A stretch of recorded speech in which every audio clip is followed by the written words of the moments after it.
30 degree centigrade তাপমাত্রায় প্রতি মোল helium ও জ্যাননের গড় গতিশক্তি বের করো। গড় গতিশক্তি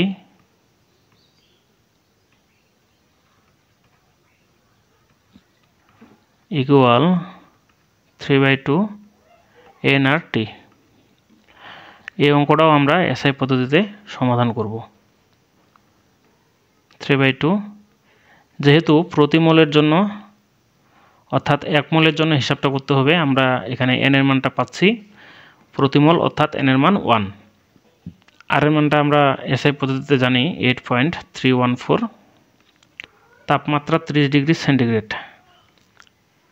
30 ডিগ্রি সেন্টিগ্রেড কেলভিন এককে হবে 30 প্লাস 273 কেলভিন, 303 কেলভিন। উত্তর হবে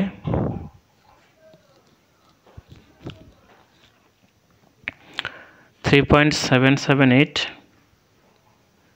into 10³ জুল পার মোল। এটাই অ্যান্সার।